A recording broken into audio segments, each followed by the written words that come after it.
Welcome, friends of the Greasy Shop Rag. Today we're going to take a look at a Husqvarna 125B handheld blower. Customer complaint is that the ignition coil wire that runs to the spark plug is cut. It's almost cut through and the thing doesn't want to run. So really the only answer for this is going to be replacing the coil because the wire is sealed into the module itself.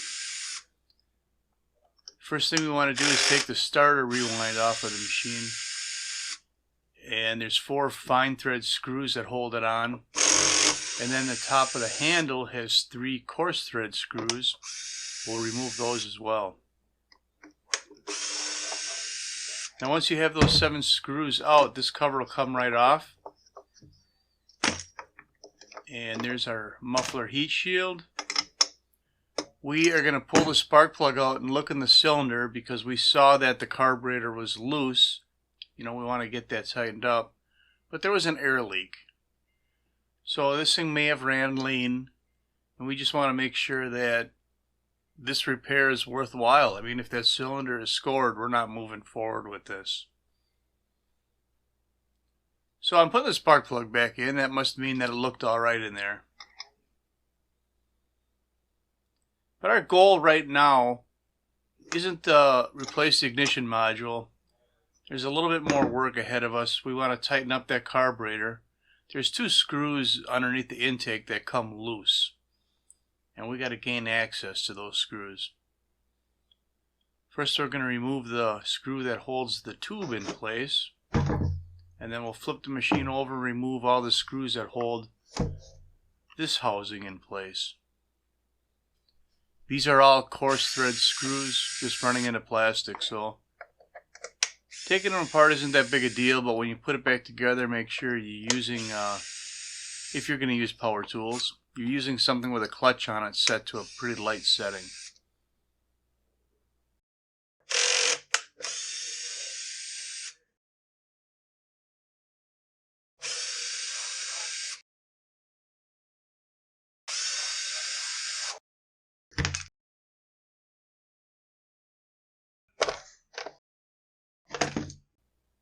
Alright, here's our impeller, and right away we notice that there's some cracks in it.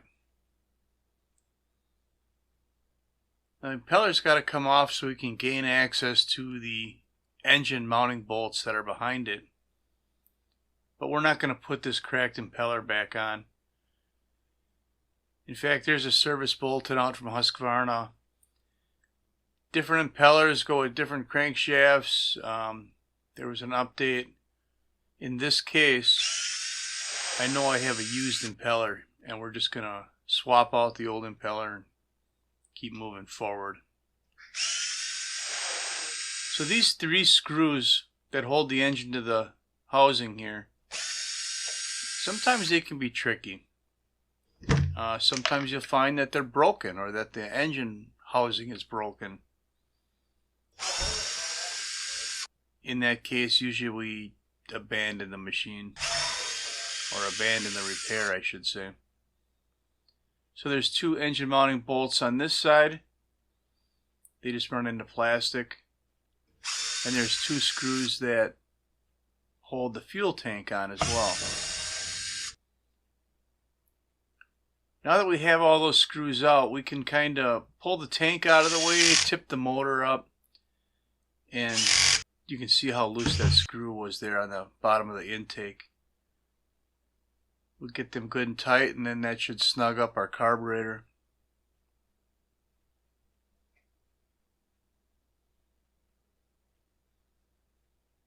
Now this can go all back together.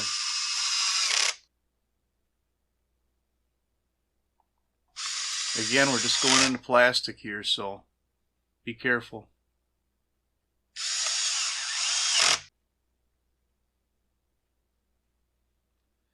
When I moved that tank out of the way, I didn't move it too far because I didn't want to pull the fuel lines out of the tank.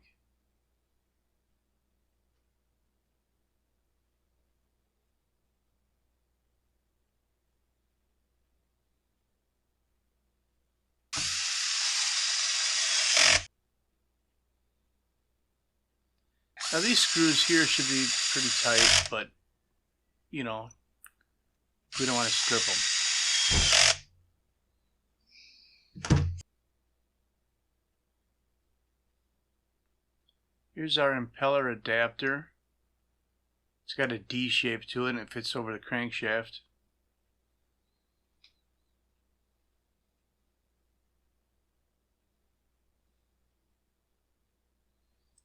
So I'm going to put a little bit of Loctite on the threads at the end of the crank.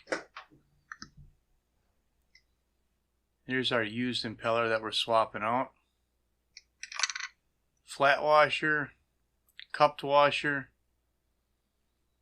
and the nut is got back assward threads.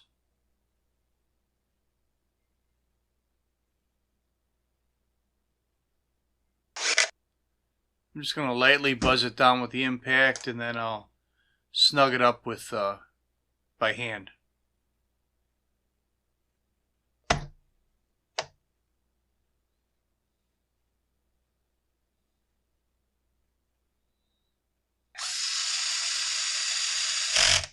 You can see I lowered the clutch setting on the bit driver just to be safe and not strip out any of these screws in the plastic.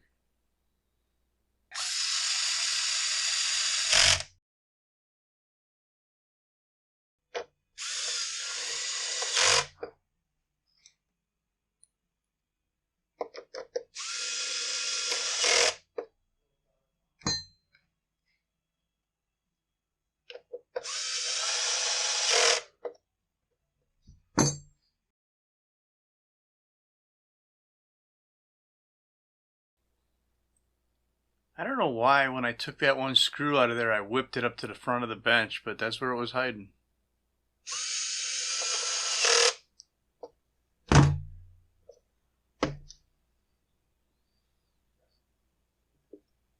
Alright, now we can get back to the original reason we took this machine apart. 2 screws hold the ignition module in place.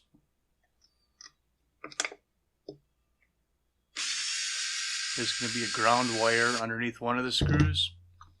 And then we'll also have the kill wire that's pushed onto the terminal on the module.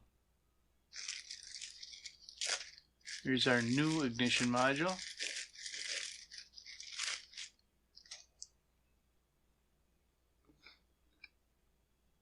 It's all shiny.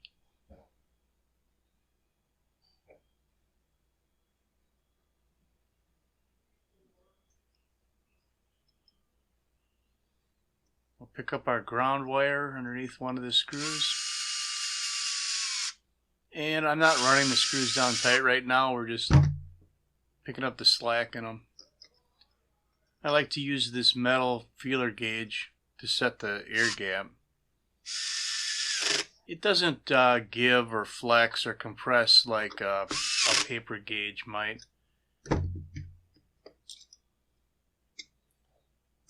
And then after I've got the screws tightened down, I always double check the gap.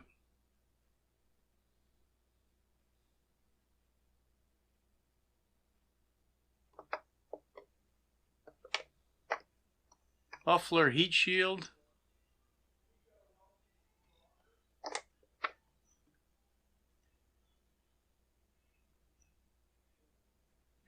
You know, they got such a short wire on this coil. I'm not surprised that the other one broke. Stripes. I almost forgot to put my throttle linkage on. One end just goes through the hole in the linkage on the carburetor. And then there's a loop on the end of that rod and hooks on the trigger.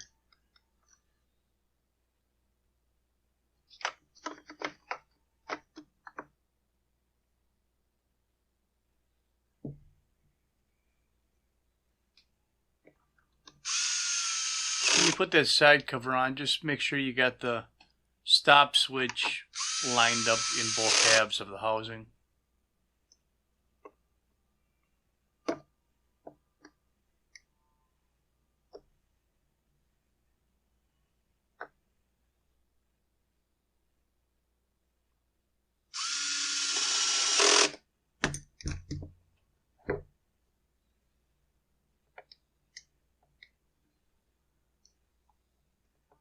Yeah, that spark plug boot's kind of annoying.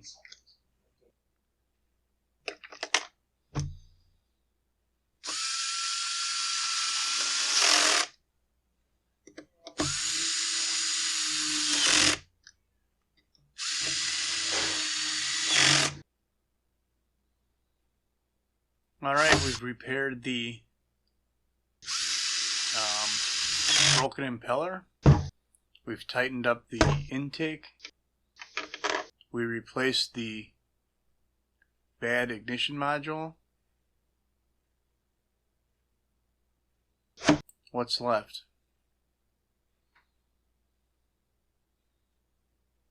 I think the only thing that's left is to see if this thing's going to run.